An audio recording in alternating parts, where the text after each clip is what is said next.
in a platform to understand very important subject areas in greater details, especially the issues faced by the industry on specific subject areas, as I mentioned a little while ago.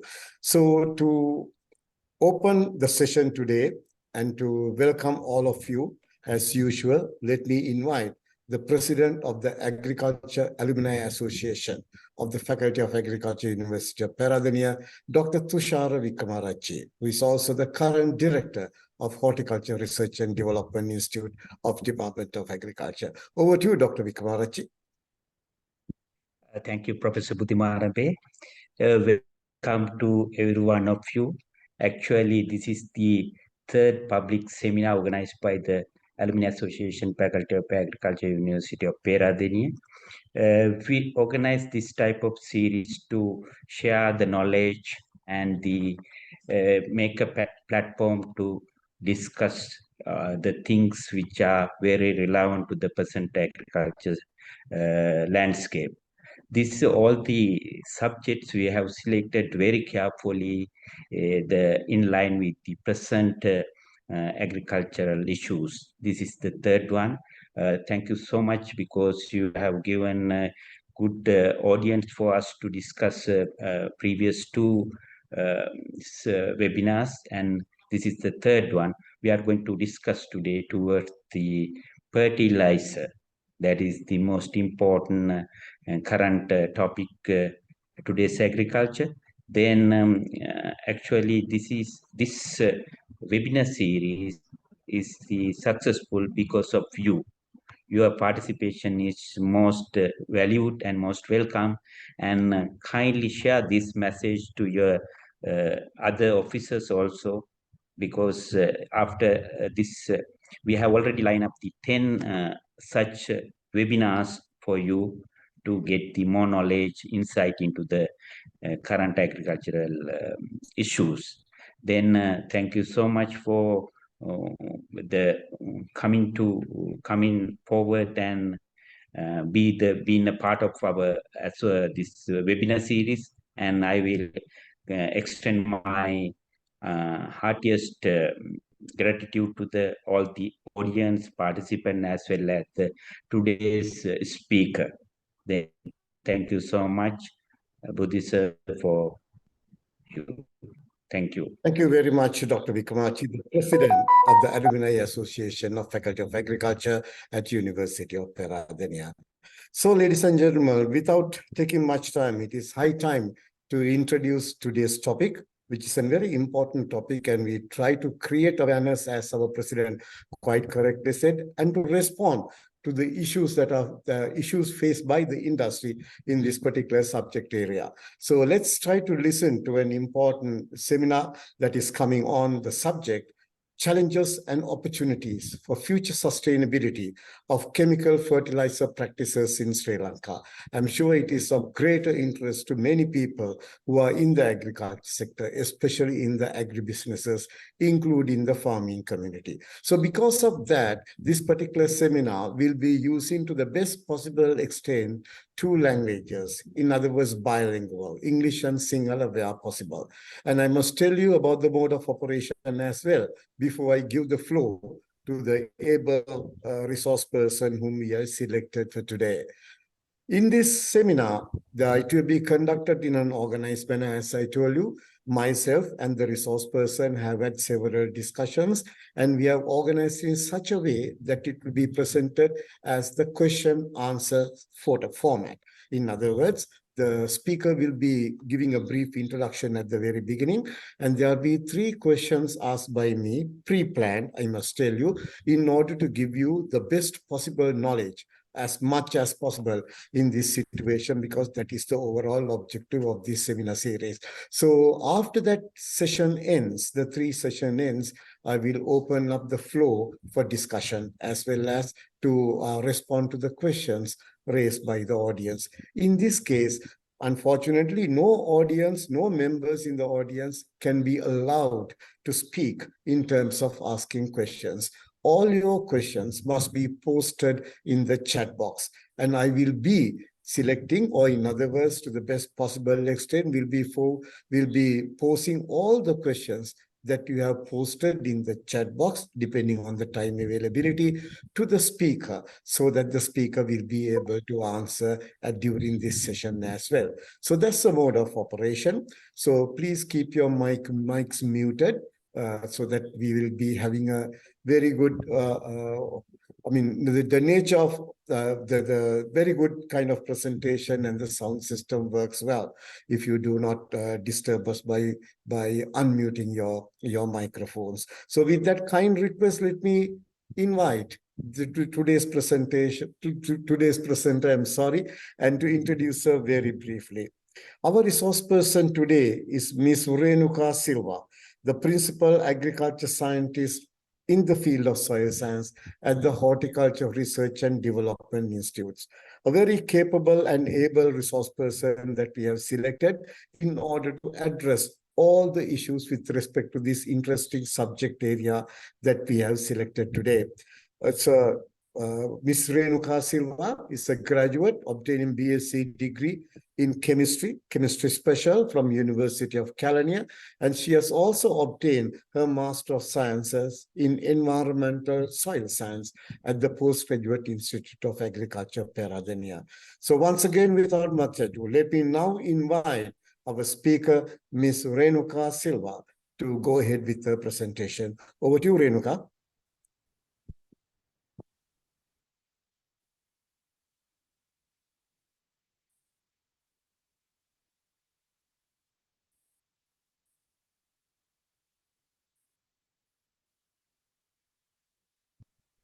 Renuka, you are muted. Please unmute yourself. Give me 1 minute to share the screen. Okay, no problem. Renuka, go ahead.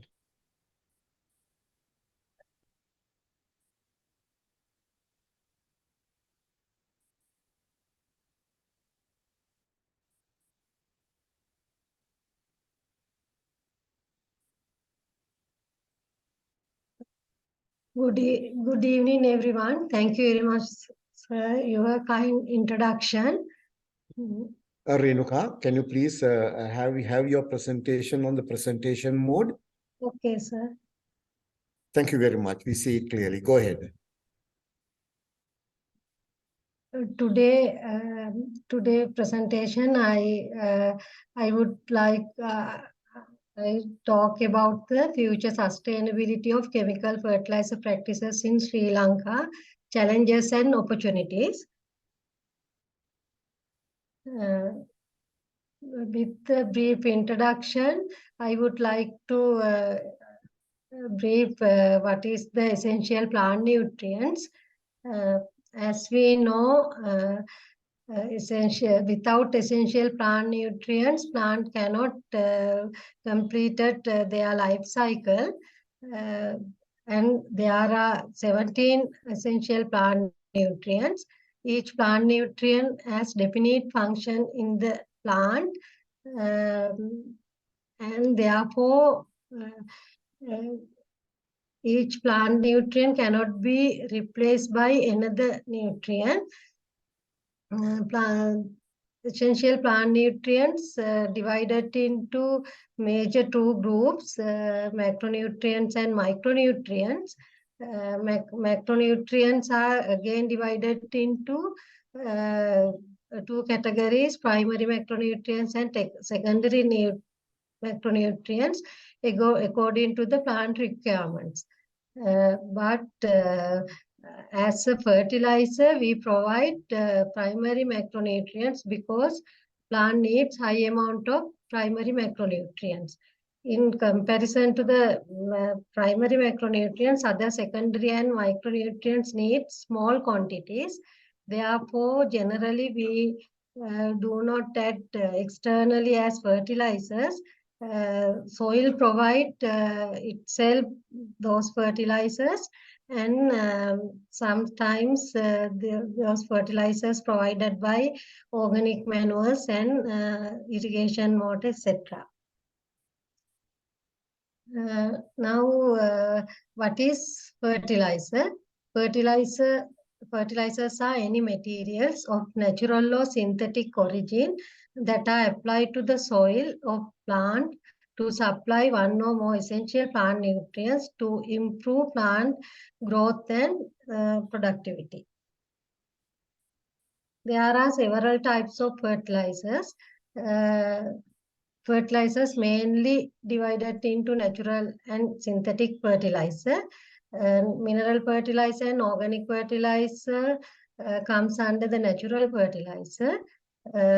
Main synthetic fertilizers are nitrogen, phosphorus and potassium fertilizers, and other fertilizers are NPK mixtures, micronutrient mixtures, fertigation mixtures and liquid fertilizers. Plant nutrients are lost from the soil in many ways. Main mechanism is by the harvested crops. For example, with the obtaining, for example, for rice yield obtaining metric ton, 5 metric tons per hectare, 105 kg per hectare nitrogen, 20 kg per hectare phosphorus, and 120 kg per hectare potassium are removed. To maintain the soil fertility and productivity level, at least removed amount of nutrients should be replaced.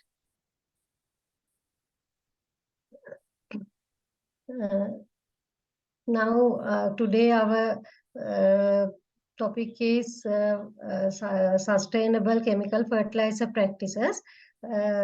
Sustainable chemical fertilizer practices ensures optimal nutrition usage and reduce the environmental impact, and also encourage reduction of the dependence of depleting natural resource and maintains economic strength. Therefore, it is needed to use of innovative production technologies to develop sustainable fertilizer production and practices. This graph shows fertilizer consumption in the country from 2002 to 2021.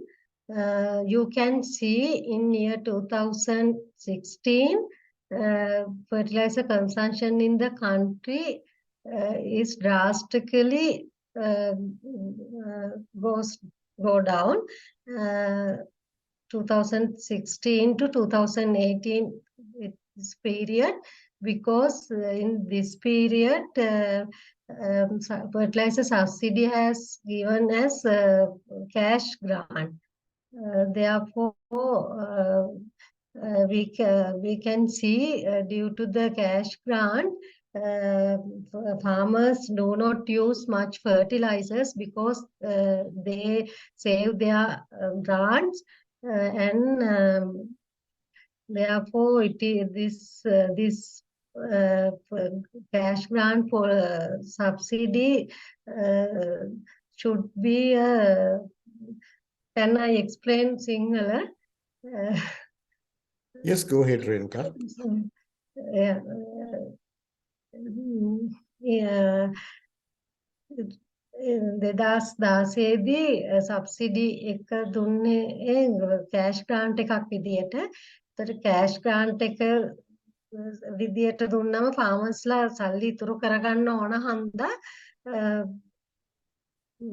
Fertiliser use කරපු ප්‍රමාණය අඩුයි. ඒ හින්දා මේ fertiliser අපිට මේ විදියට police changes ගන්න පුළුවන් නම් අපිට ඕවර් යූස් ඔෆ් ෆර්ටිලයිසර් අඩු කරගන්න පුළුවන් using the fertilizer subsidy, giving fertilizer subsidy as cash grant. This table shows fertilizer consumption by the different crop sector.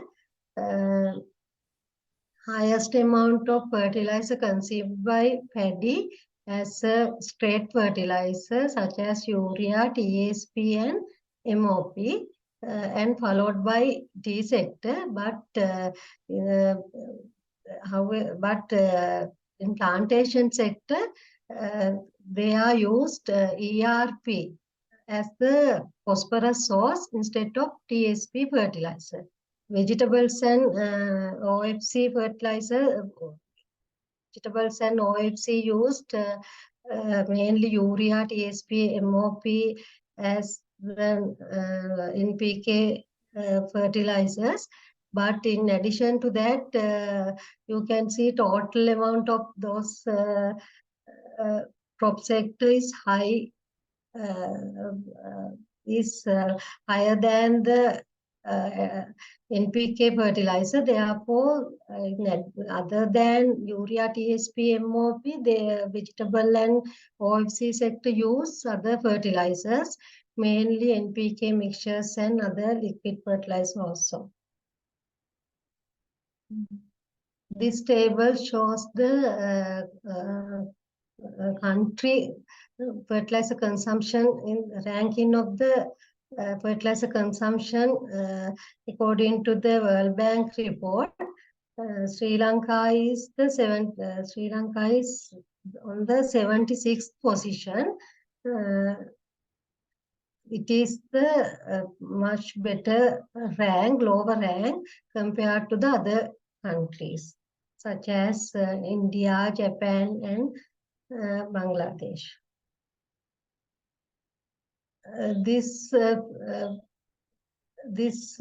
figure shows the fertilizer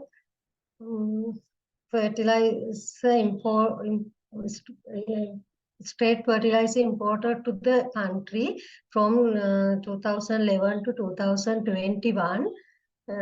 Urea is the highest fertilizer imported to the country. Importation of the fertilizer decided according to the fertilizer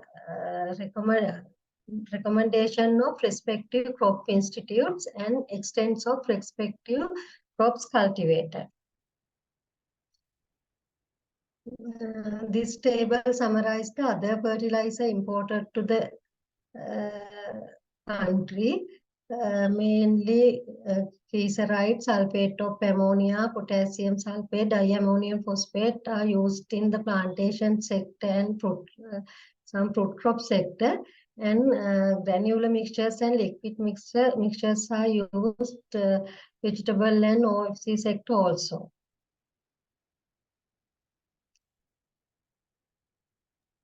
Thank you very much, Renuka, for that introductory component. I would like to pose a question for you at this particular stage, because even 2 days ago, we heard from newspapers that there are issues with respect to urea fertilizer tender. A lot of people are having speculations. I'm not asking you to respond to that situation, but what I want to know is if you can create awareness among the members, the audience, about the current fertilizer regulation system, especially in terms of fertilizer imports, manufacturing, and formulation. I'm pretty sure everyone would like to know about it. Over to you, Renuka. Yes, sir, we have good fertilizer regulation system. Chemical fertilizer regulation systems comes under the Fertilizer Regulation Act number 69 of 1988. This regulation act concerns the importation, manufacture, formulation, and distribution of fertilizers. And Fertilizer Secretariat in the Ministry of Agriculture is the main regulatory body of the chemical all fertilizers in the country. And Director, National Fertilizer Secretariat issues the license for importation, manufacture, formulation of fertilizer. Director shall have the power to seize any adulterated fertilizers to the country. And there is a fertilizer advisory committee. It advises the director in case when comes any issues in special cases. And quality inspection of the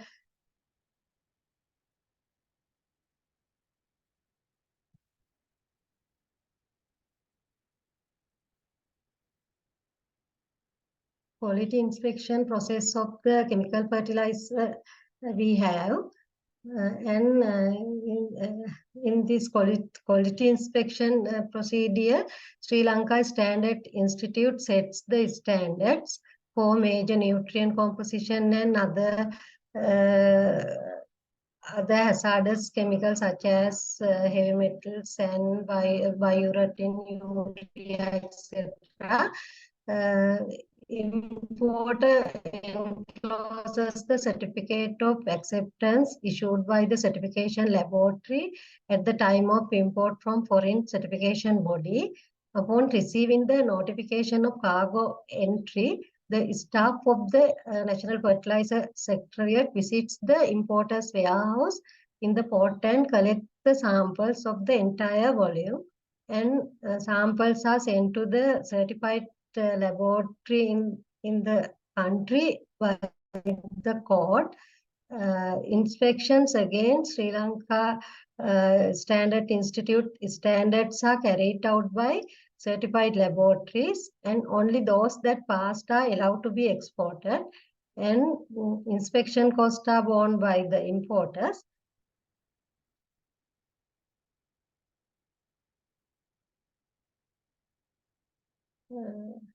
I will show you the Sri Lanka standard requirement of Sri Lanka standard for chemical fertilizer in Sri Lanka.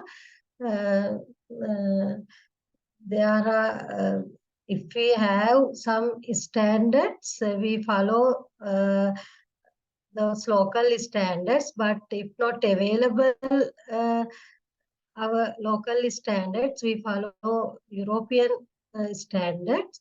However, we have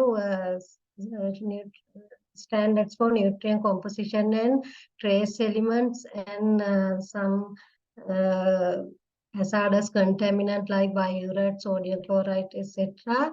For the urea, TSP, MOP, and other compound fertilizers. This table summarizes those standards.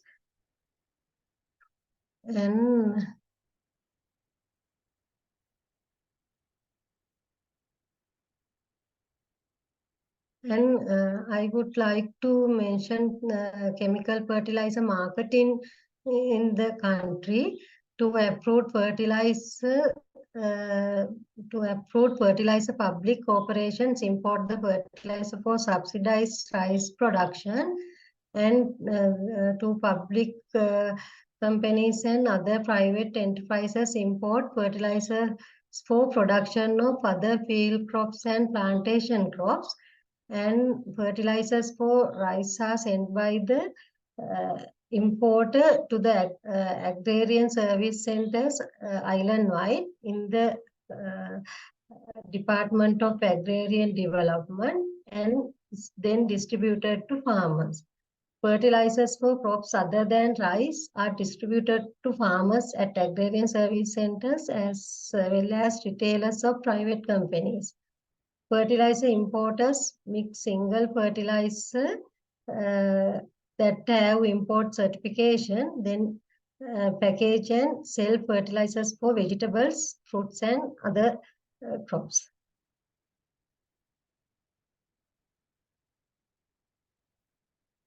Now, I would like to move our topic in challenges and opportunities in future sustainability of chemical fertilizer in the Sri Lanka.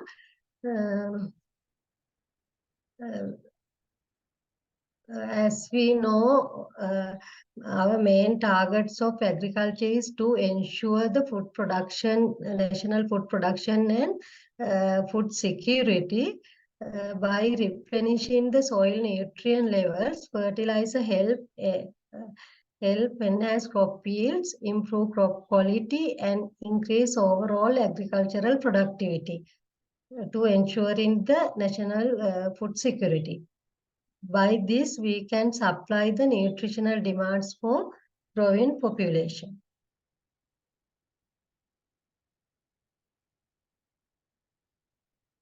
And there is a major challenge is challenge of the fluctuation of fertilizer prices in the global market, because this can be happen due to formulation or production of chemical fertilizers associated with high energy process and use of non-renewable resources. Therefore, with the increasing of raw material and energy cost, fertilizer prices in the global market is also increased. And also due to many reasons, such as some countries ban the exporting their fertilizers, and all of us know Russia-Ukraine crisis. Therefore, for due to those many reasons, some may be decrease in availability of fertilizer in the global market. There is another major challenge in our country, in the chemical fertilizer practices in our country.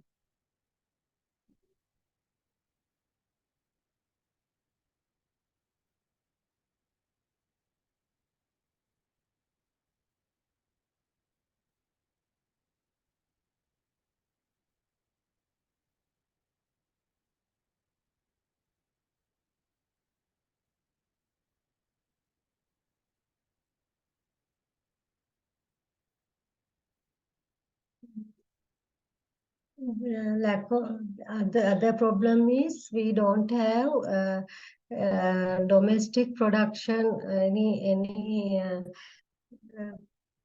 policies or any procedures to domestic production of fertilizers. Therefore, we have to depend on importation of the chemical fertilizers.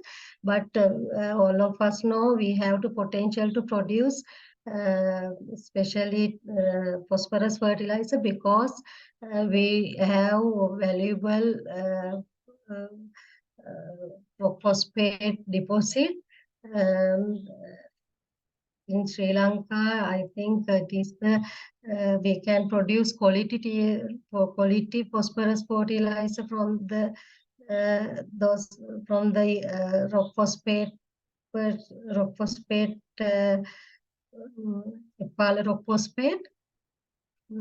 But we don't have any policy or any procedure to develop produce the local production of phosphorus fertilizer, and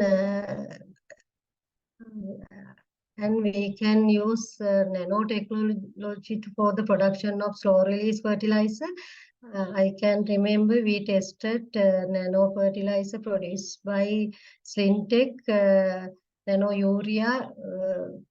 We tested for the paddy cultivation. It increased the 30% yield. Therefore, we have opportunity to produce local production of fertilizer and quality fertilizer, and we have opportunity to local production of quality organic fertilizer, biofertilizer as the supplement fertilizer, and we have technologies, but if we have opportunity, but we don't use that opportunity to produce local production of fertilizer. But local production of fertilizer reduce the dependency of the imports and mitigate local market dynamics, and important in uplifting the sustainability in fertilizer practices. And we also have opportunity to export the phosphorus fertilizer also. I suggest that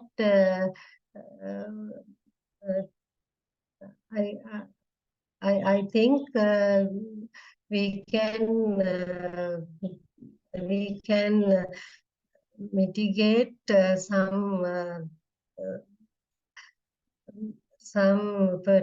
local market dynamics using those local production of those fertilizers.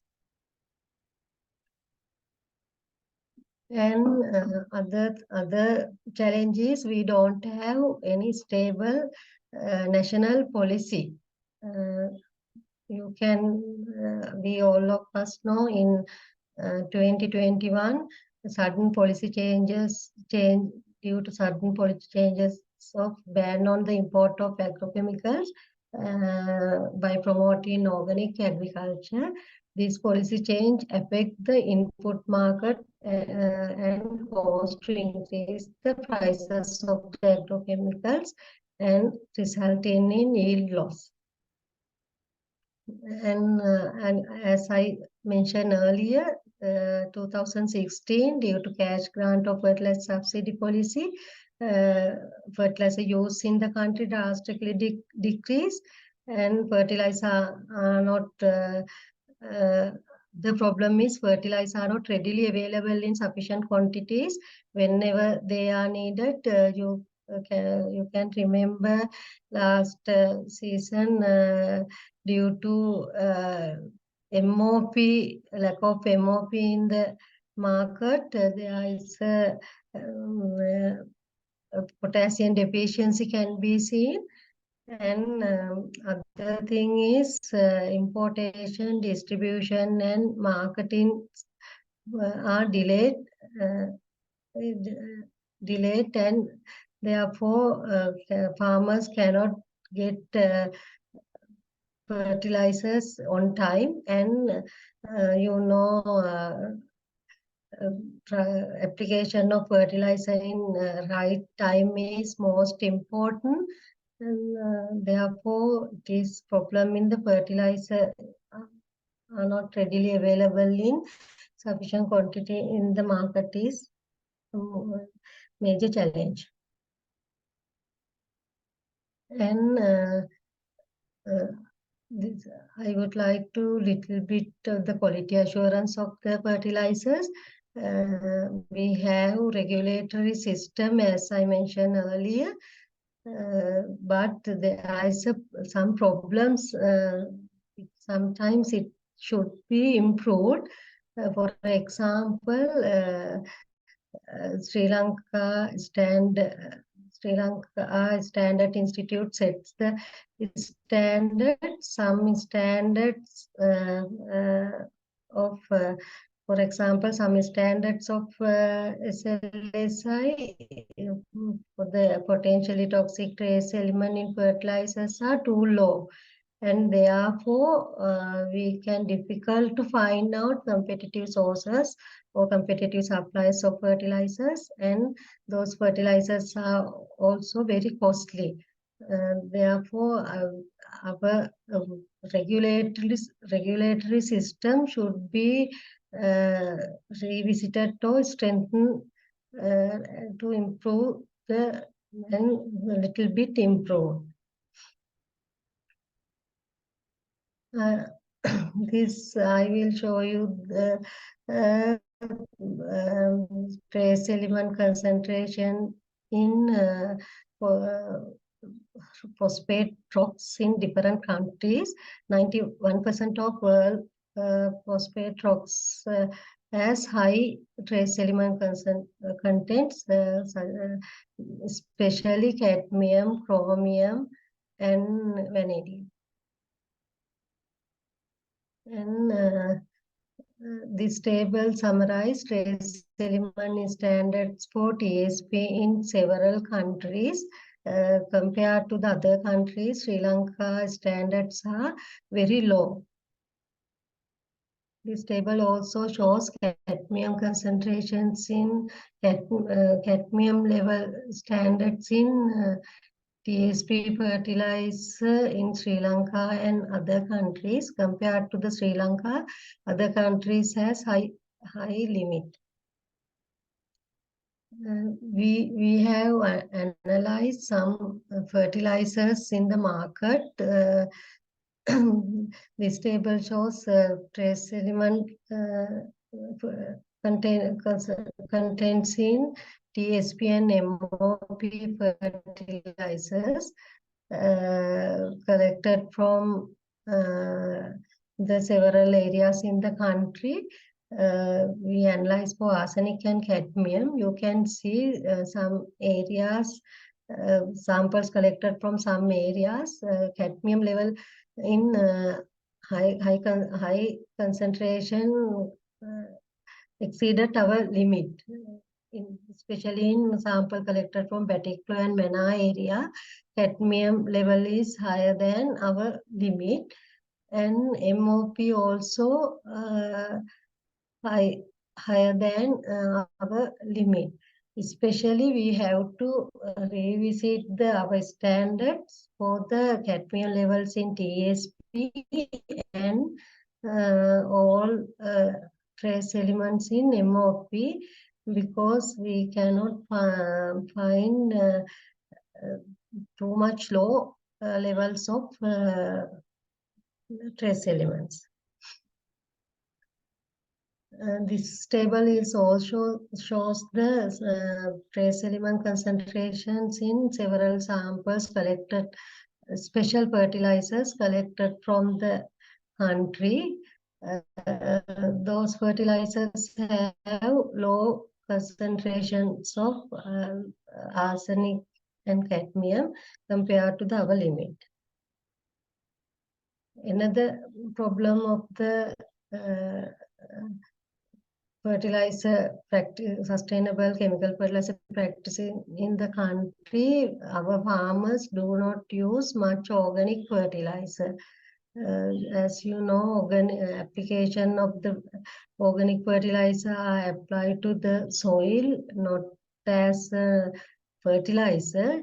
We applied organic fertilizer for the soil amendments to improve soil biological properties, chemical properties, and physical properties. Overall, to increase the soil health. But in Sri Lanka, according to our analytical data, most of the areas has low organic matter content, because farmers do not, although we have Department of Agriculture recommend to the apply the organic fertilizer, farmers in the country do not apply organic fertilizer for their land. For example, we know our recommendation is mainly focus on nitrogen, phosphorus, and potassium. We do not recommend to apply micronutrient or secondary nutrients as fertilizer externally, but when we don't use of organic fertilizer, with only use of NPK fertilizer, the only use of NPK fertilizer in long run, micronutrient is depleted from the soil. Therefore, our productivity of our products, productivity of our crop may be decreased. Therefore, it is important to apply. We have opportunity to apply organic fertilizer. And important to apply recommended NPK fertilizer with organic fertilizer. I will summarize nutrient contents of animal manures collected in the country. You can see organic manure has all nutrients, and NPK is low in compared to the chemical fertilizer, but other nutrients has somewhat provide the soil. And this data shows importance of application of recommended NPK fertilizer with organic manure. You can see in NPK fertilizer alone gave lower yield compared to the NPK application of recommended NPK with organic manure for rice. Vegetable also shows similar trend.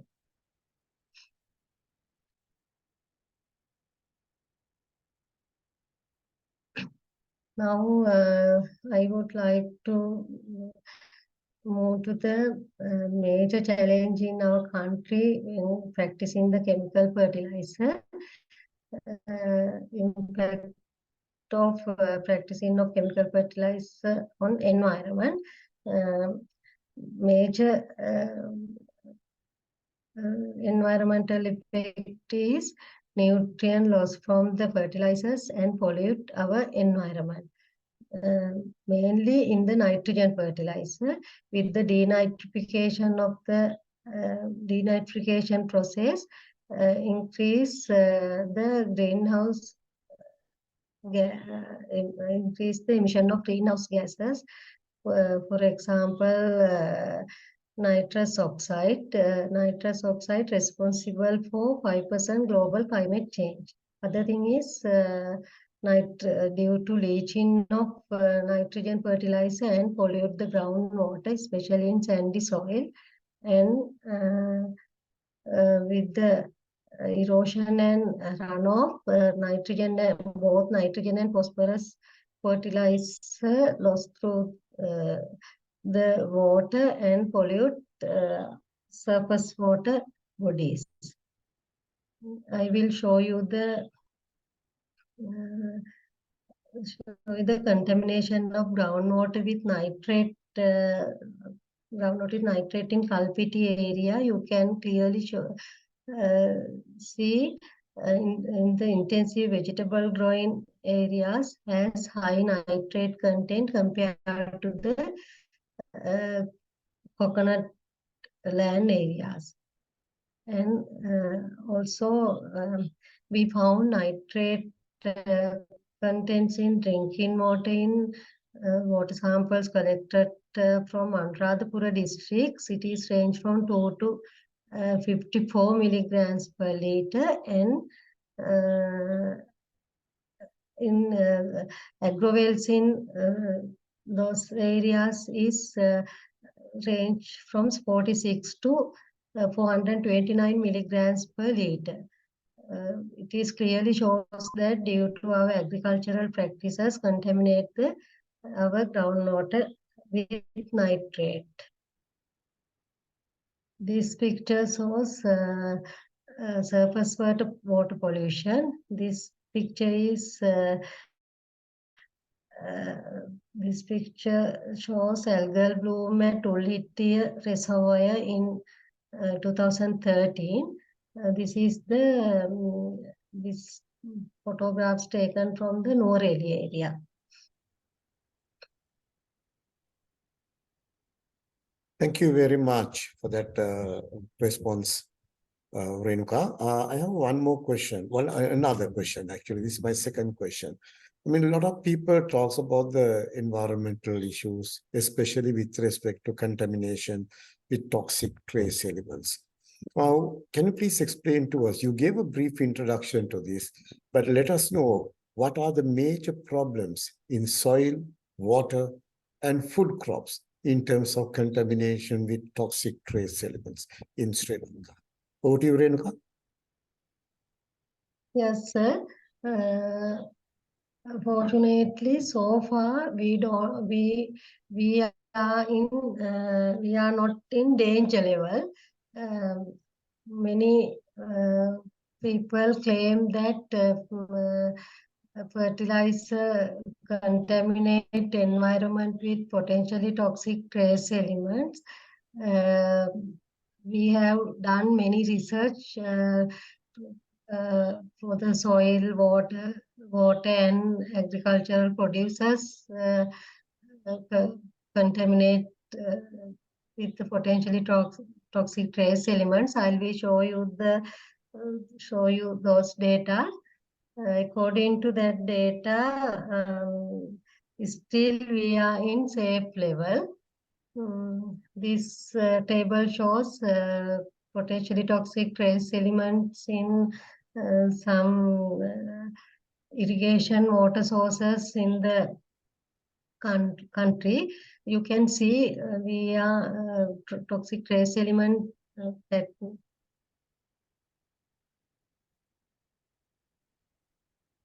this is the cadmium levels. You can see the cadmium level in those sources are very low. Some are non-detectable level.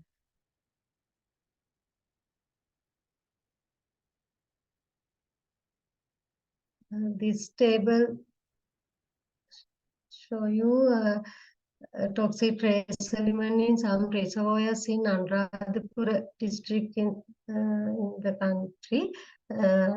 You can see most of the samples are in non-detectable level. Several samples show some minute level for copper, zinc, lead, cadmium, and chromium. This is the toxic trace element concentrations in some agro-wells and small tanks in Anuradhapura district. And he also shows similar results. This is in the drinking water, groundwater in Anuradhapura district. It also shows similar results. Fortunately, in our water sources are not contaminated with still not contaminated with potentially toxic trace elements. This table summarizes potentially toxic trace elements contents in agricultural soils. Samples collected from central province in Sri Lanka. It is also according to the results. Our soils are trace element contents in our soils are not exceeded the maximum permissible limits. And this graph shows you the trace element concentration in vegetable collected from the market in the Kandy district. It is also shows low concentrations compared to the permissible limits, but you can see some samples of the potato showed high lead concentrations, but we know this is the concentration of the kilograms of milligram vegetables, but when we consider intake, we are not in danger level because these permissible limits are imposed according to the European food habit, but we know we consume more small amounts of vegetables compared to the European people. Therefore, we calculated these values as intake values, but we are not in danger levels according to the intake of the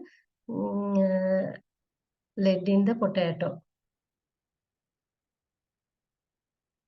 This table summarizes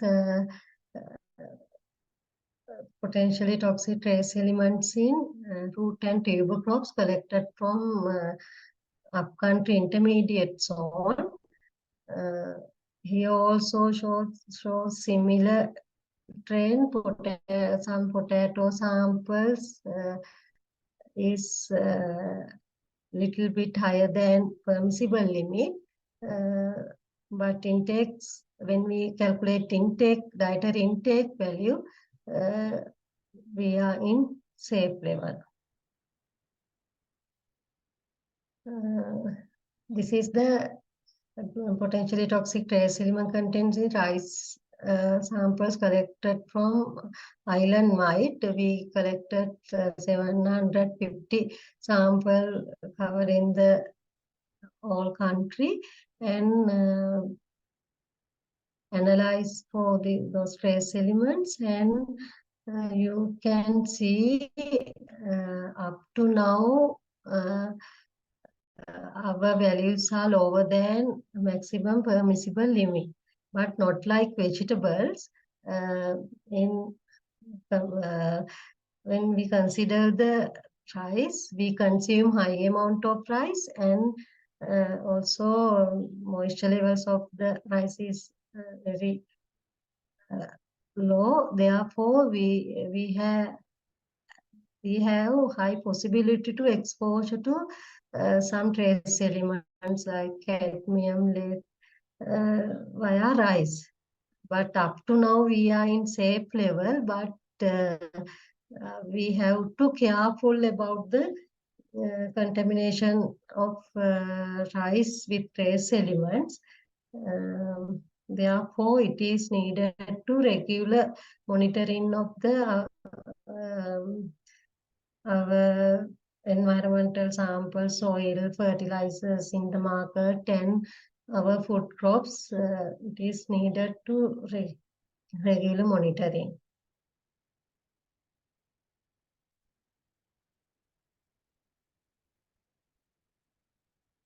Then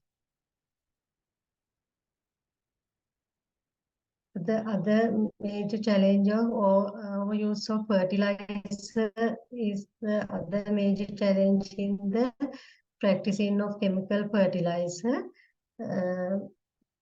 Main challenge is the overuse of fertilizer in soil degradation. Due to overuse of fertilizer, salinity development can be happen, and reduction of soil fertility and soil acidification can be happen. So when we acidified the soil, it is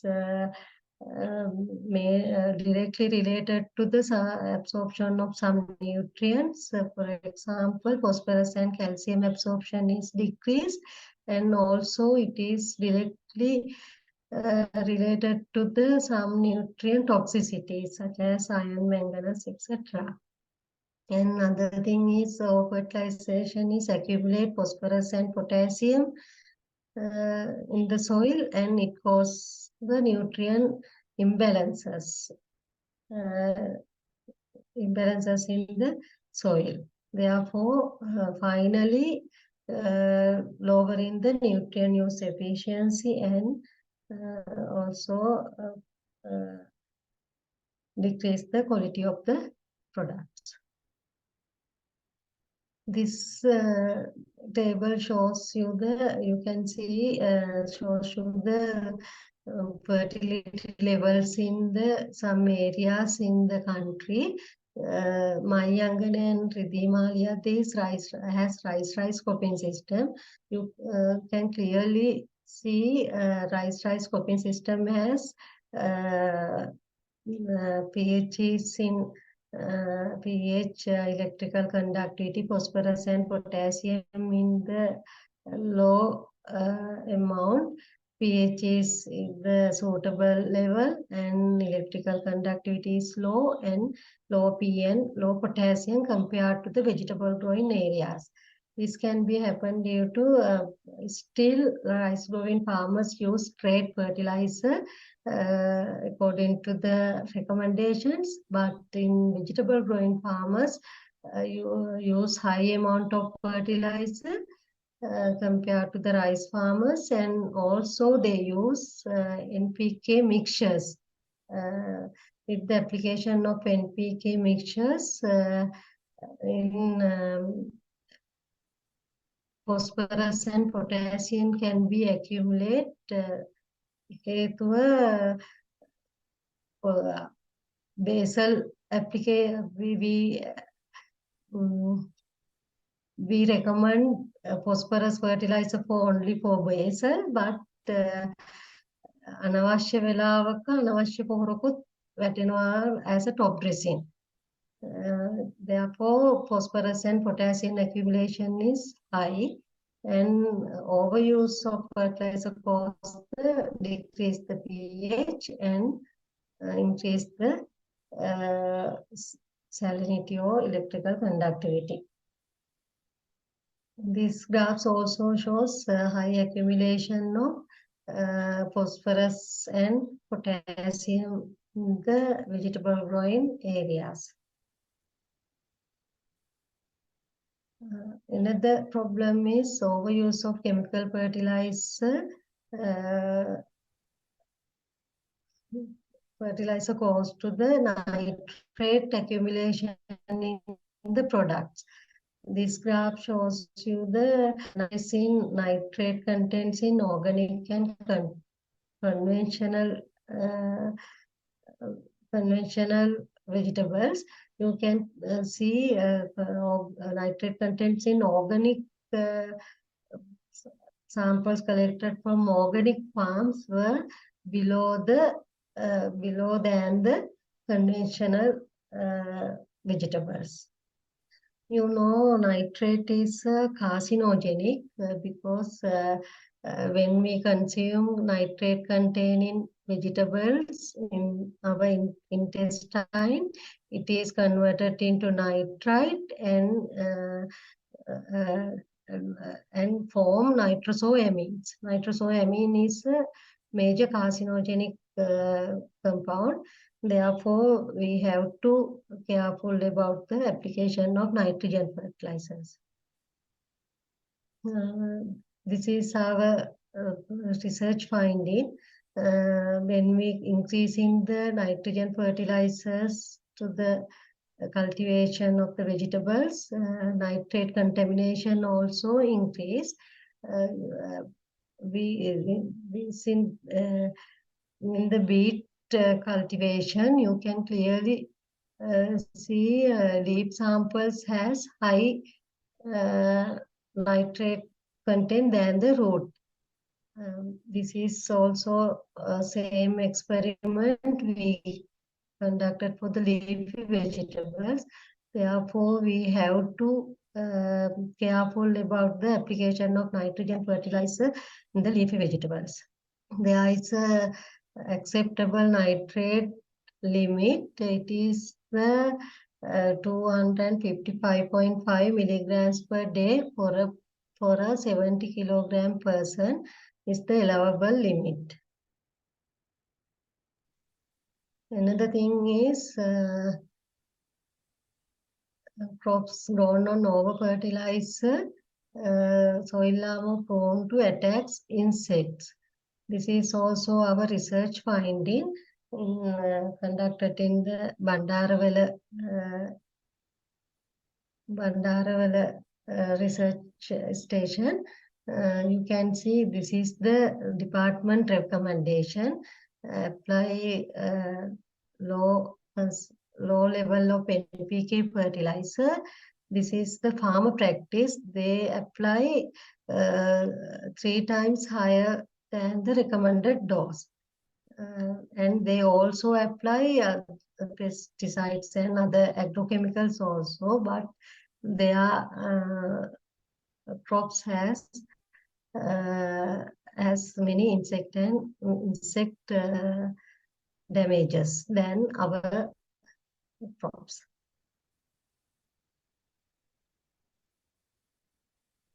Well, thank you very much, Renuka. I have just one last question for you. I think thereafter we can go for the questions that have been raised by the members, which are in the chat box. So my last question is, you have told us about the issues. Now, how can we mitigate all those things? There are a lot of fertilizer-related issues that people discuss, but it's important to know how to overcome them. Over to you, Renuka.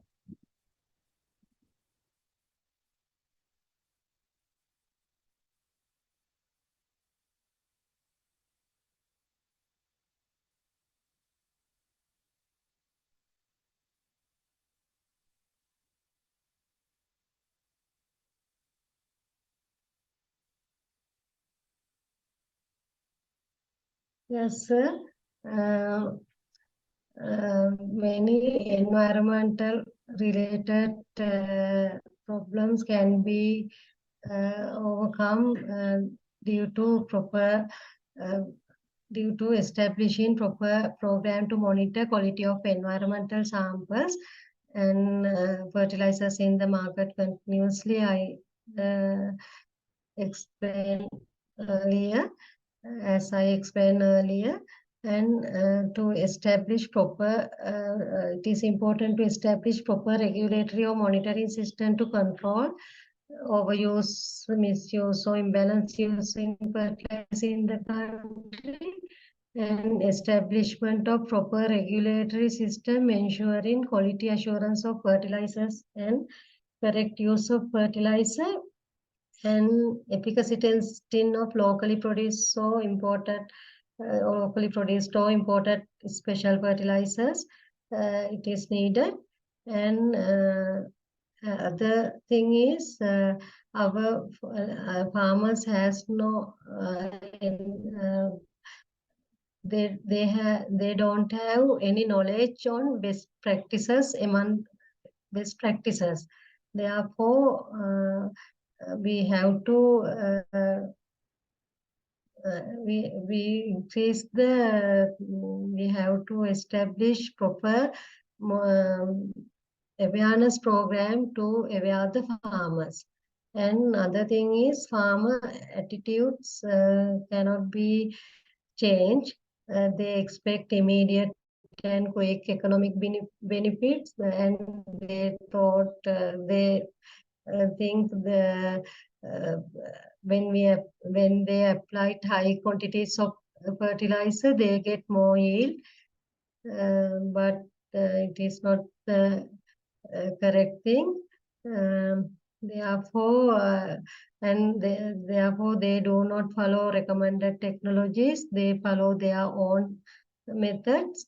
And other thing is major problem is poor linkage in interaction among researchers, extension officers, farmers, and other relevant stakeholders in use of fertilizer in agriculture system. And therefore, we have to establish programs to aware the farmers, and we have to establish demonstration and field days to convince the farmers, and enhancement of technology related skill among farmers and relevant stakeholders. And I would like to say Department of Recommendation time to time develop many technologies to correct use of fertilizer. I will show you some recommendations developed by the department and established by the Department of Agriculture in 1990. Before 1990, we use fertilizer mixtures, but problems of the use of fertilizer mixtures, 1990, DOA recommended straight fertilizer with organic manure, that's mean IPNS. In 1993, Department of Agriculture introduced soil test-based fertilizer recommendation.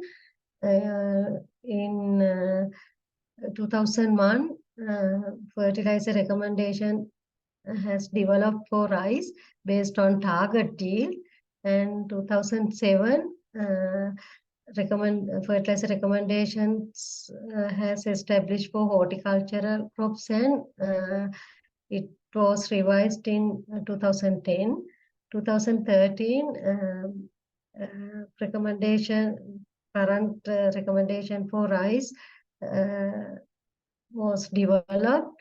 It is developed based on efficient use of fertilizer, and this fertilizer recommendation was there are 4 recommendations based on the agroclimatic zone and irrigation method. And 2013 also initiated a special fertilizer testing program. In this program, we test the efficacy of the special fertilizers imported to the country or locally produced fertilizers, and give recommendations to the National Fertilizer Secretariat to import or marketing in the country. 2015, nitrogen fertilizer application is recommended based on the leaf color chart for rice cultivation. In 2016, soil test based fertilizer recommendation was established based in the AC region. And 2018, soil test based fertilizer recommendation was done for rice based on Grama Niladhari segments. According to that data, we cut down the 50% of TSP fertilizers in 2019 to 2020 period. And same year, we introduced soil and plant test kits also.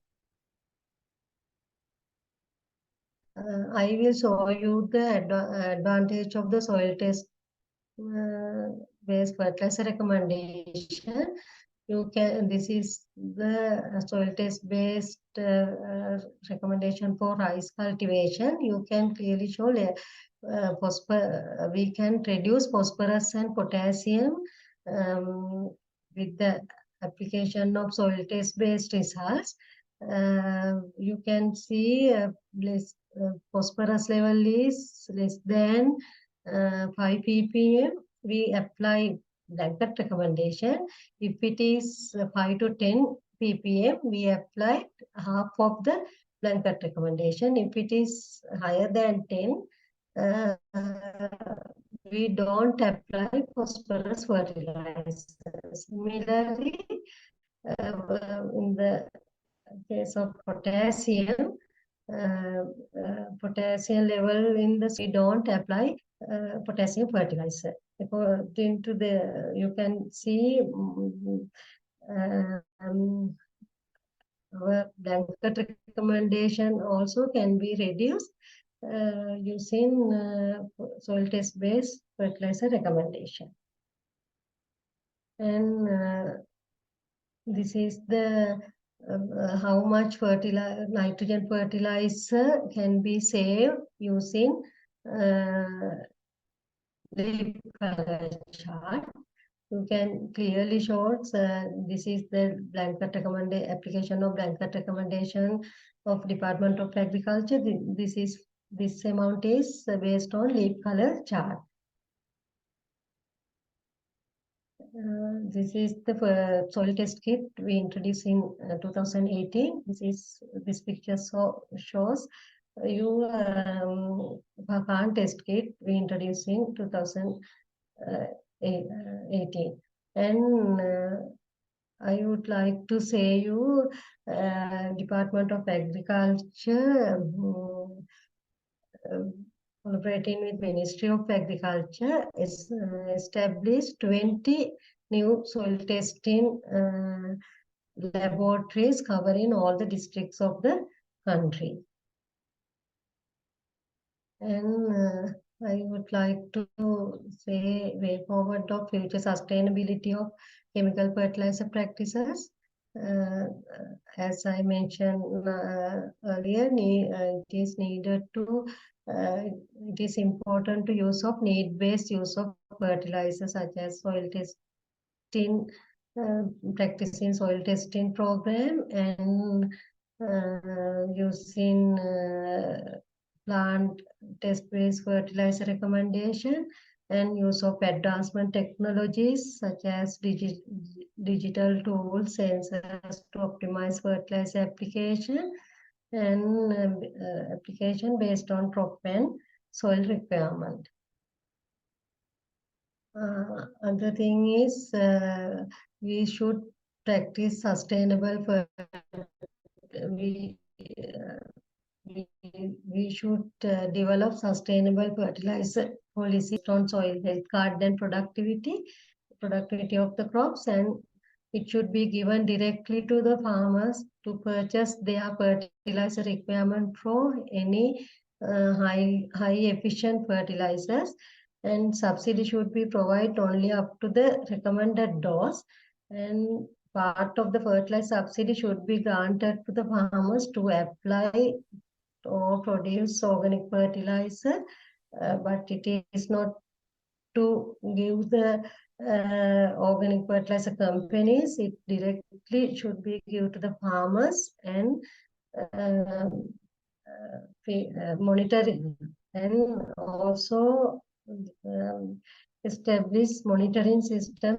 They follow the application of organic fertilizers, and government ensures timely availability of chemical fertilizer in sufficient quantities, and importation of coated urea or any slow release fertilizers, nitrogen, especially nitrogen fertilizer, and need timely availability of quality fertilizers in sufficient quantities in the market, and encourage producers to develop suitable fertilizer mixtures for basal mixtures and top dressing to separate mixtures, because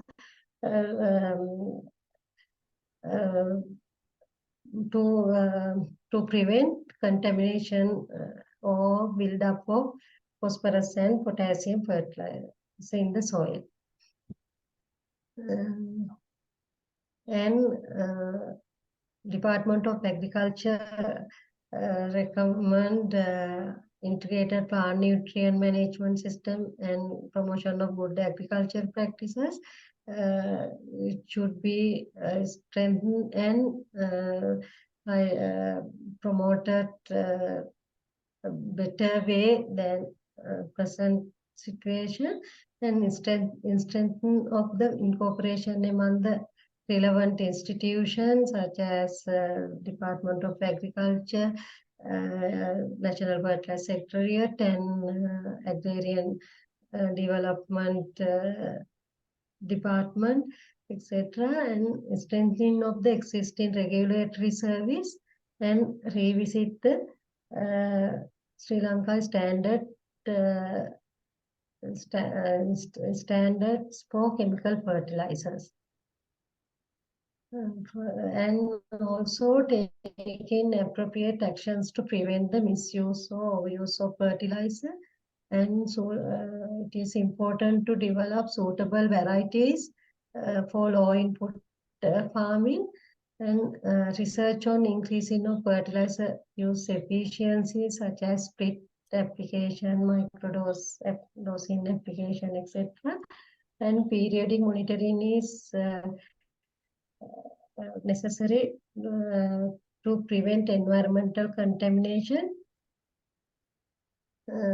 Therefore, it is important to develop sufficient laboratory facilities, and promotion of local production and utilization of organic and biofertilizers. Thank you very much. Thank you very much, Renuka, and thank you for your presentation, all the hard work. Thank you for educating us, creating awareness among people on the burning issues related to fertilizer use in Sri Lanka. Lots of questions are there. Let me pick questions one by one. And before I pick a question from the chat box, Renuka, you were talking about revisiting the SLSI standards. And in your presentation, you said our standards are low. But to the audience, I must tell you, when Renuka said the standards are low, it's a maximum value set by SLSI is low. In other words, Sri Lanka has very stringent regulations with respect to fertilizer imports. So Renuka, revisiting means you are requesting SLSI to relax the standards. Am I correct?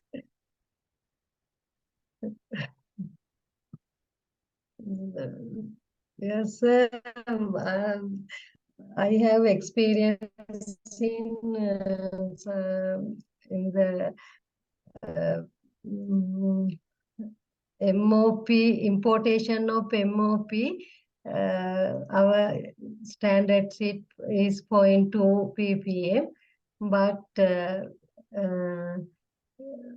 not importation. It is donated by the FAO World Bank. But there is a problem because our standards is very low. Therefore, So don't say, there's a don't say problem very low. to Our standard is more stringent.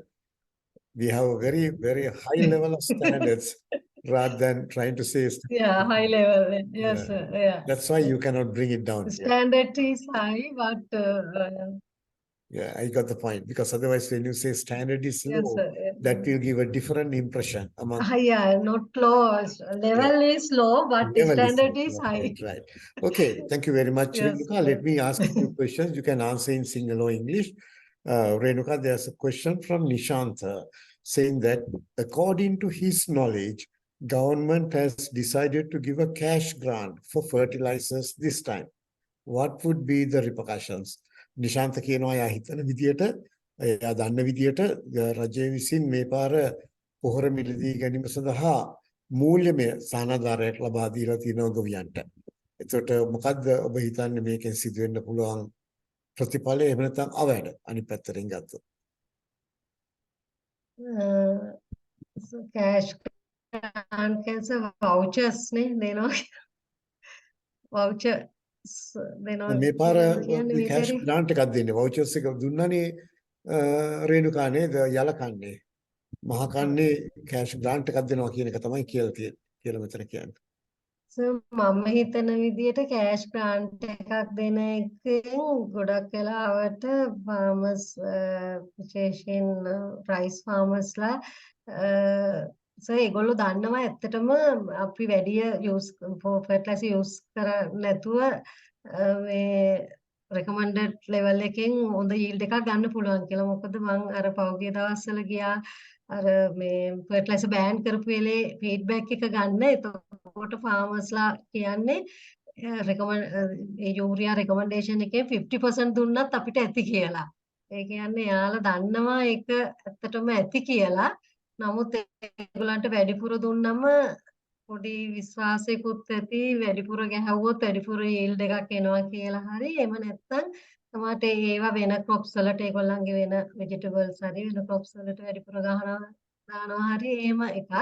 නමුත් cash grant එක දුන්නමස එයාලා සල්ලි ඉතුරු කරගන්න බලනවා. එතකොට අවශ්‍ය ප්‍රමාණයට විතරයි පොහොර දාන්නේ. ඒකෙන් environment එකට ලොකු හානියක් වෙන්නේ නැහැ සර්. අනිත් එක තමයි government එකට උනත් importation cost එක importation අඩු කරගන්න පුළුවන්. මම හිතනවා ඒක Right. Yeah, thank you very much, Renuka. There's another question from Dr. Ashoka Gamage. Hope I pronounced it correctly. Question එක තමයි දැන් යූරියායි අපි නැනෝ යූරියායි ගැන කතා කරානේ නේද? ඒතර අහනවා යූරියාද නැනෝ යූරියාද වඩා හොඳ කියලා. අනිත් පැත්තට අහනවා question එකක් නැනෝ යූරියා වල මිල කොපමණක් විතර වෙනවද? එහෙම නැත්නම් නැනෝ යූරියා වලින් අපේ මේ මානව සෞඛ්‍යයට මානවයාගේ සෞඛ්‍යයට වෙන බලපෑම් මොනවද කියලා. ප්‍රශ්න තුනක් තියෙනවා. කෙටියෙන් උත්තර දෙන්න. නැනෝ යූරියාද සාමාන්‍ය යූරියාද වඩා හොඳ? නැනෝ යූරියා වල මිල කොපමණක් පමණ වෙනවද? නැනෝ යූරියා වලින් මානව සෞඛ්‍යයට තියෙන බලපෑම් මොනවද? නැනෝ යූරියා ගත්තම ඇත්තටම slow release. ඒතර long term soil එකේ තියලා එහෙමින් තමයි දෙන්නේ. ඒතර labor cost ඒවා අඩු වෙනවා, efficiency වැඩි වෙනවා. නමුත් ප්‍රශ්නයක් තියෙනවා සර් තාම හොයාගෙන නැහැ නැනෝ ටෙක්නොලොජි එකෙන් මානව සම්පත් වලට මොකද්ද වෙන හානිය කියලා. ඒකේ පොඩි ඉෂුව එකක් තියෙනවා. අනිත් එක කොස්ට් එක තාම හරියට රටේ මේක ඩෙවලොප් වෙලා නැති හින්දා කොස්ට් එක ගැන කියන්න අමාරුයි. නමුත් මට කියන්න පුළුවන් එකම දේ efficiency එක වැඩි වෙන එක වෙනම. හැබැයි ඒක අර නැනෝ foliar fertilizer එක ගැන නෙමෙයි මම මේ කතා කරන්නේ soil application nano fertilizer. හොඳයි මම හිතන්නේ ෆෝඩිය ෆර්ටිලයිසේෂන් ගැන කතා කරන්නේ නැතුව ඒක controversial issue එකක් වුණා ලංකාවට නේද ඉන්දියාවෙන් ගෙන්නපු නැනෝ යූරියා එක. ඒ වගේම අපිට අමතක කරන්න හොඳ නැහැ අපේ ස්ලින්ටෙක් ආයතනය මගින් නැනෝ ෆර්ටිලයිසර් එකක් හදලා ඒක අපි ඉන්දියාවේ ඒක ප්‍රධාන පොහොර සමාගමට ඒ තාක්ෂණය විකුණුවා. ඒ තාක්ෂණයයි අපි ලංකාවට ගෙන්නපු නැනෝ යූරියා අතර සම්බන්ධයක් නැහැ. ඒක වෙනම ෆර්ටිලයිසර් එකක් තමයි අපි නිෂ්පාදනය කරලා ලැබුවේ. නමුත් අපිට ඒක ස්ලින්ටෙක් එකේ ඩෙවලොප් කරපු එක සහ අපි දැන් අවුරුදු කීපයකට කලින් ටෙස්ට් කරා vegetable crops වලට rice OFC වලට. නමුත් rice වලට විතරක් ඒක 30% yield increment එකක් දුන්නා 100% nano urea compare with our 100% nano 100% urea fertilizer එක්ක ඒකම 70% nano urea දාපුවම අපේ 100% urea එකත් එක්ක similar results ලැබුණා. එතකොට 30% yield increment එකක් දෙනවා කියන්නේ ඒක efficiency වැඩි හින්දා තමයි ඒක rice cultivation වලට අපි ඒ දවස්වල recommend කරා. නමුත් ස්ලින්ටෙක් එකට තිබුණ අවස්ථාවක් තිබුණේ ඒක ඒ වෙලේ මාකට් කරන්න. මොකද පොහොර සානාදරයක් දෙනකොට ඊටාම මිල අඩුවෙන් ලංකාවේ ගොවි ජනතාවට පොහොර ලබා දෙනකොට නැනෝ පොහොර විකුණන්න වෙන්නේ නැහැ ලංකාවේ අනිවාර්යයෙන් නේ නව තාක්ෂණයෙන් නිපදවන දේවල්. ඒක තමයි මම හිතන්නේ වෙන ගැටලුව. Thank you very much for that. And there's another question from Sisara Udavatta who is asking a question saying that can you explain how you used nano urea? With what type of control? ඔබ දැන් අර පරිශ්‍රණ ප්‍රතිඵලයක් ඉදිරිපත් කරානේ ඔබ ඉදිරිපත් කිරීමේදී නේද? Nano urea භාවිත කරලා. ඒතර නැනෝ යූරියා කොහොමද භාවිත කරේ කියලා අහනවා. ඒකේ පාලිත තත්ත්වය මොකද්ද? මොකද්ද පාලිත ට්‍රීට්මන්ට් එක හැටියට එනම් පරීක්ෂකයන් හැටියට ගණන් ගත්තේ කියලා අහනවා. ඒක අපි දෙකක් කරා. 100% අපේ recommended urea එකත් එක්ක compare කරා. ඊට පස්සේ නැනෝ යූරියා 25% අඩු කරලා නැනෝ යූරියා 75% කම්පෙයාර් කරා අපේ 100% යූරියාත් එක්ක. එතකොට ඒකේ තමයි මම කිව්වේ සිමිලර් රිසල්ට්ස් හම්බුණා. 100% granular යූරියා දාපු එකයි 100% recommendation. granular යූරියා දාපු එකයි 70% නැනෝ යූරියා දාපු එකයි රිසල්ට් same. 100% nano urea දාපු එක තමයි 30% yield increment එකක් දුන්නේ 100% අපේ granular urea දාපු එක එක compare කරනකොට. තව විදිහට කියන්නේ ඔබ කියන්නේ නියමිත නිර්දේශයට අනුව නැනෝ යූරියා යෙදුවොත් නියමිත නිර්දේශයට අනුව සාමාන්‍යයෙන් අපි භාවිතා කරන යූරියා පොහොර යොදා ගන්නවට වඩා 130ක වැඩි අස්වැන්නක් ලබා ගන්නට පුළුවන් කියලා නේද? ඒක ඔබ පැහැදිලිව කියන්නේ. හොඳයි බොහොම ස්තුතියි. Thank you very much. And there's another question from Sumit. He says, I mean, ඔබ ඉදිරිපත් කරානේ අර මේ අඩු පොහොර භාවිතයක් පිළිබඳව කෑෂ් ග්‍රාන්ට් එක දීපු අවුරුද්දේ 2016 නේද? So Sumit කියනවා very low use of fertilizer may be the result of applying crop boosters and growth promoters without a proper estimation. ඔහු කියනවා මේ ගොවි ජනතාව අඩුවෙන් පොහොර පාවිච්චි කිරීමේ හේතුව ඔවුන් crop boosters පාවිච්චි කර හින්දා වෙන්නේ නැති. නැත්නම් වර්ධන යාමන ද්‍රව්‍ය පාවිච්චි කර හින්දා වෙන්නේ නැති කියලා. ඔබේ අදහස මොකක්ද ඒකට? ඒක ගැන කොහෙවත් literature තිබුණේ නැහැ සර්. මම කම්පෙයාර් කරා yield loss එකක් වුණාද කියලා. සමහරට cash grant එකකින් හින්දා ඒගොල්ලන් fertilizer සල්ලි ඉතුරු කරගන්න fertilizer අඩුවෙන් භාවිතා කරලා yield loss එකක් වෙලා තියෙනවද කියලා. නමුත් yield loss එකක් වෙලා නැහැ. කම්පෙයාර් කරද්දී 2015 දී 4.3 average yield එක rice වල 4.3 metric tons per hectare. 2016 එක 4.4 metric tons per hectare. වෙන මොන හරි growth promoters පාවිච්චි කරාද කියන්න දන්නේ නැහැ. නමුත් මම දන්න විදියට growth promoters සහ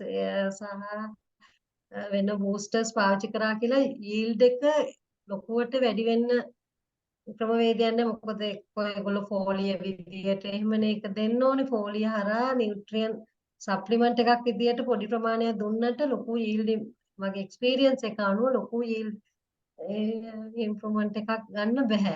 එහෙනම් මං හිතන්නේ බොහොම ස්තුතියි. මම හිතන්නේ ඒක හොඳ උත්තරයක් දුන්නේ. ඒ වගේම අපි අමතක කරන්න හොඳ නැහැ. ඔබ දැන් කිව්වේ හෙක්ටයාරයකින් ලැබෙන අස්වැන්න. ඒක හරි. ඒක අතර වෙනසක් වෙන්න පුළුවන්. නමුත් සමස්ත පොහොර භාවිතය අඩු වෙන්නට අපේ වියලි කාලගුණයත් බලපෑව නේද 2016 17.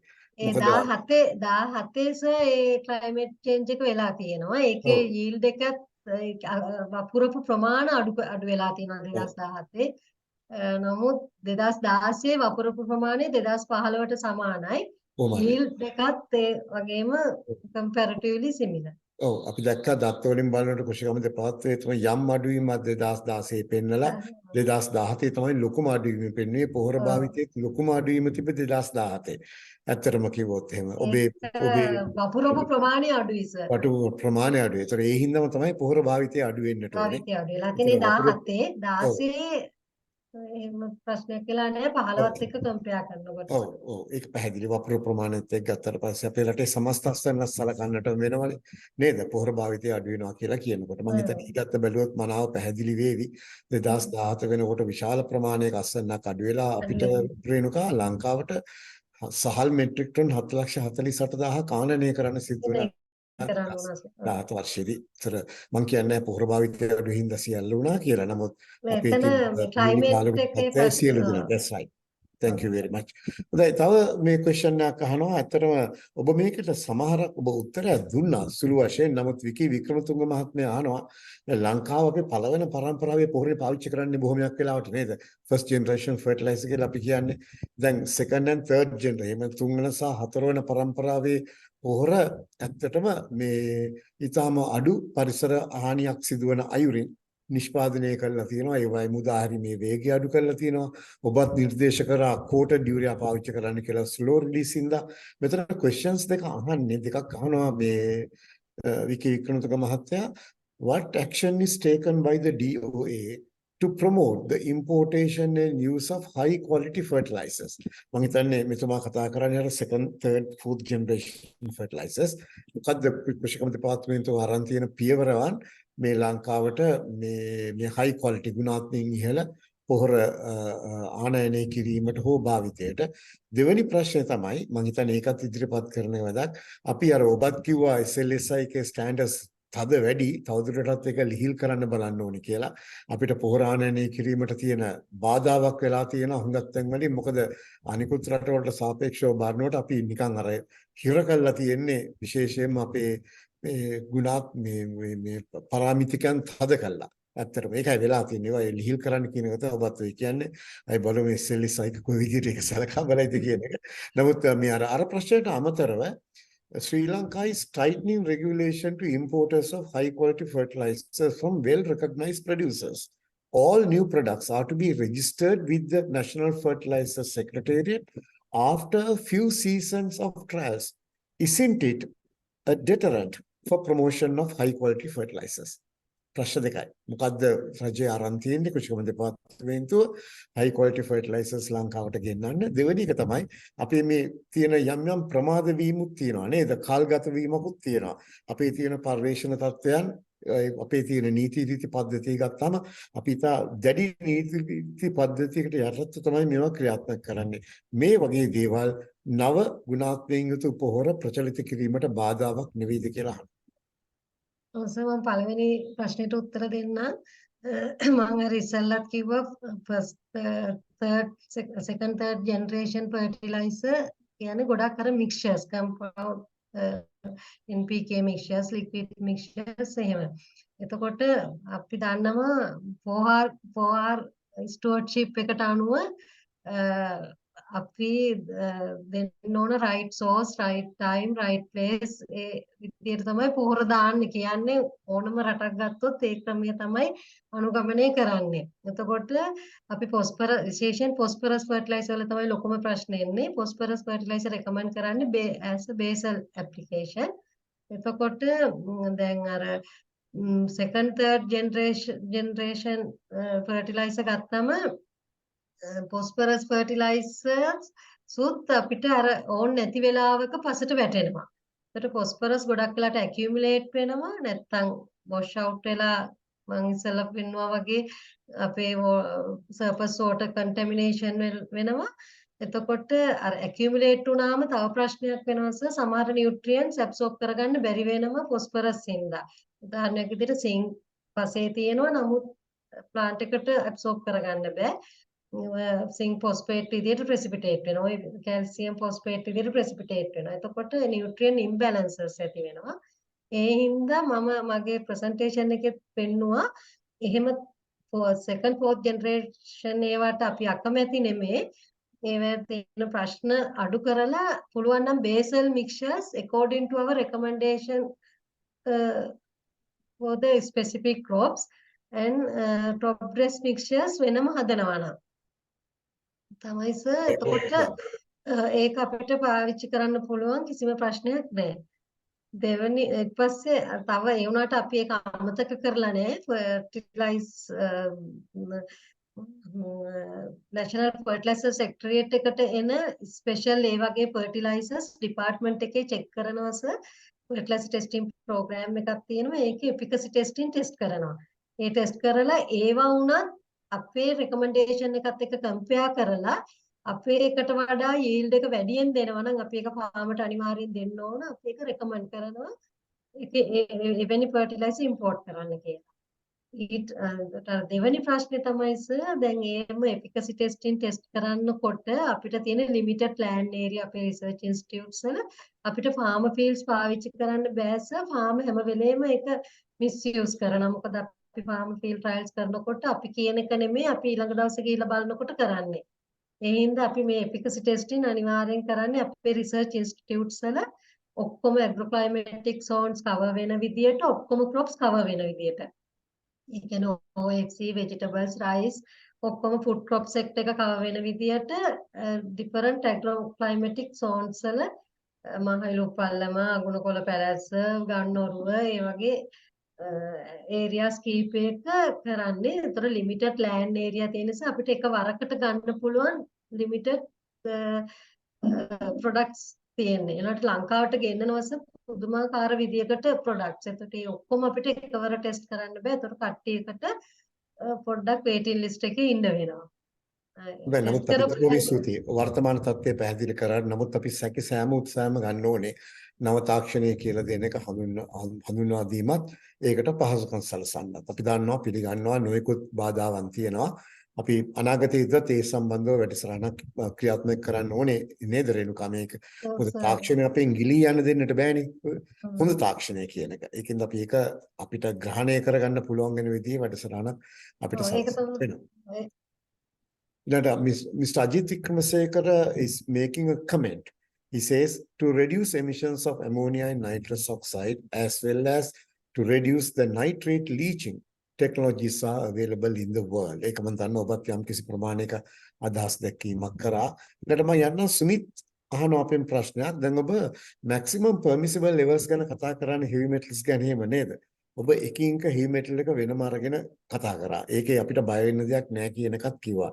නමුත් සුමිත් අහනවා මේ එක එක ගන්න නැතුව සියල්ලගේ MPL ගත්තොත් එහෙම permissible level එකට ගත්තොත් එහෙම daily intake එකක් හැටියට ඒක වැඩි වුණොත් මොකද වෙන්නේ කියලා. සර් එක heavy metal එක අපේ human body එක තුල ක්‍රියා කරන විදිය එකිනෙකට වෙනස්. සමහර ඒවා accumulate කරනවා, සමහර ඒවා soft tissues වලට damage කරනවා. එතකොට ඒක එක ආකාරයට තමයි ක්‍රියා කරන්නේ. එතකොට එකට ගත්තා කියලා අපිට එහෙම effect එක මම දන්න විදියට එහෙම effect එකක් හොයන්න අමාරුයි සර්.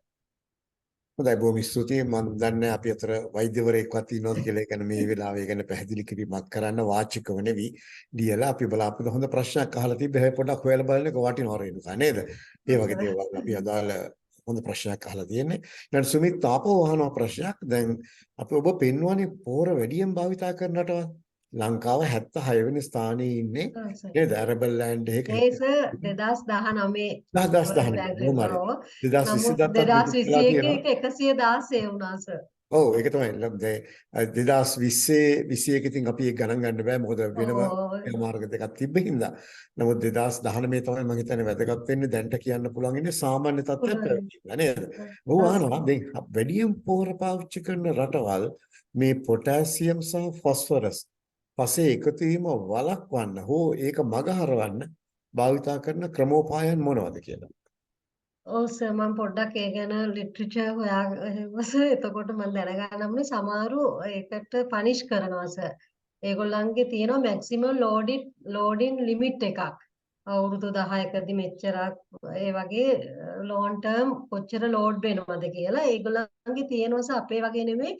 දැන් අපේ ඉම්පෝර්ටේෂන් වලට රෙගියුලේෂන් සිස්ටම් එකක් තිබ්බට සර් පීරියොඩික් මොනිටරින් fertilizer usage එක ගැන environmental samples ගැන ලොකු monitoring system එකක් අපේ නෑනේ regulation system එක. නමුත් වෙනත් රටවල් වල එවැනි system එකක් තියෙනවා. ඒගොල්ලන් ඒක monitor කරලා සමහරලාට cultivation නවත්තනවා ඒ farm එකේ. සමහර රටවල් තියෙනවා එයාලා soil test report එකට තමයි fertilizer issue කරන්නේ. එතකොට එයාලා ලෝඩින් එක බලනවා ફોස්ෆරස් කොච්චර ඇකියුමුලේට් වෙනවද විශේෂයෙන් ફોස්ෆරස් තමයි සර් ලොකුම ප්‍රශ්නේ. ඒකට එතනදී එයාලා එතන නවත්තනවා ඒ ලෝඩින් එක මැක්සිමම් ලෝඩින් ලිමිට් එක බලලා. හොඳයි බොහොම ස්තුතියි. මම කියන්නේ අපිට එවැනි ක්‍රමවේදයක් අපේ රටෙත් කරන්න පුළුවන් නම් හොඳයි. හොඳයි බොහොම ස්තුතියි ඔබේ අදහසට. ඊළඟට there's a question and answer in the same thing. So the interesting part is the question is that මේ දීප්ති අහන question එක, why don't you go for foliar spray for nitrogen requirement using quality and efficient fertilizers? Then Cicero Udawata says foliar fertilizer use has many answers for these questions, but you said something different. ඔබ කිව්වා ඔබ ඒකට එකඟතාවයක් පළ නොවන ආකාරයේ පිළිතුරක් දුන්නා. නැවතත් ඒක පැහැදිලි කිරීමක් කරන්න කැමතිද රේණුකා? කියන්නම් සර්. මම දන්න තරමට සර් ෆෝලියර් ෆර්ටිලයිසර් හරහා නියුට්‍රියන් ඇබ්සෝබ් කරන්නේ ඉතා පොඩි ප්‍රමාණයක්. උදාහරණයක් විදිහට සර් අපි කෑම කන්නේ කටින්නේ. එතකොට නමුත් අපි ලෙඩ වුණාම හරි අපිට මොන හරි විටමින් එකක් ඕනම හරි ඉන්ජෙක්ෂන් එකක් හරි සේලයින් වගේන් හරි අපිට ඒ සප්ලිමන්ට් එකක් විදියට දෙන්න පුළුවන්. ඒ වගේ තමයි ෆෝලිය එක සප්ලිමන්ට් එකක් විදියට අපිට ෆෝලිය හරහා දෙන්න පුළුවන්. නමුත් ටෝටල් ප්ලාන්ට් රික්වයර්මන්ට් එක අපිට ෆෝලිය හරහා දෙන්න බෑ සර්. ඒක මූල පද්ධතිය හරහාම ගන්න ඕන. ඒ අදාළ රික්වයර්මන්ට් එක ප්ලාන්ට් එකේ දෙන්න ඕනේ පද්ධතිය හරහා. නමුත් as a supplement හදිසි අවස්ථාවක වගේ.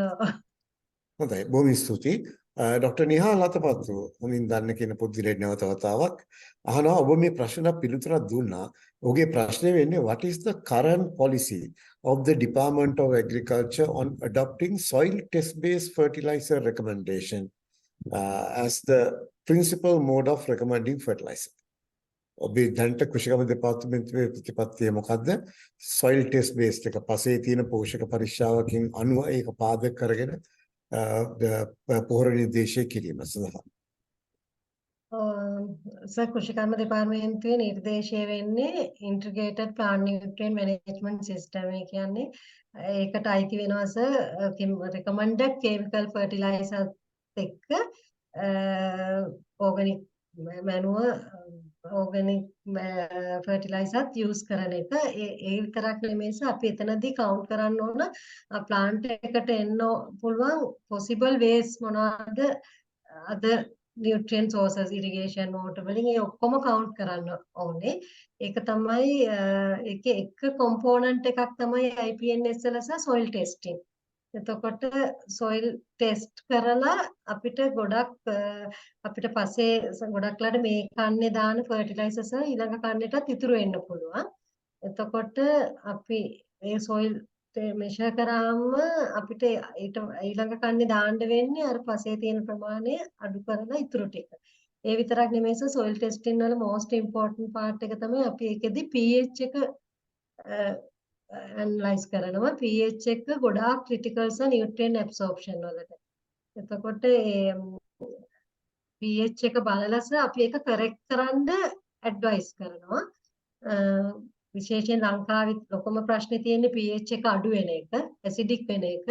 එතකොට acidic මම presentation එකේ තිබ්බ acidification වෙනකොට මොකද්ද වෙන්නේ කියලා. එතකොට ඒක solve කරන්න උපදෙස් දෙනවා. ඊට අමතරව අනිත් ප්‍රශ්නේ තමයි long term NPK fertilizer විතරක් පාවිච්චි කරනකොට පස්සේ salinity develop වෙන්න තියෙන හැකියාව වැඩි. එතකොට අපිට ඒක ගැන අවබෝධයක් එනවා. අපි සාමාන්‍යයෙන් කියන්නේ අවුරුදු 2කට වරක් soil testing එකක් කරගන්න කියලා.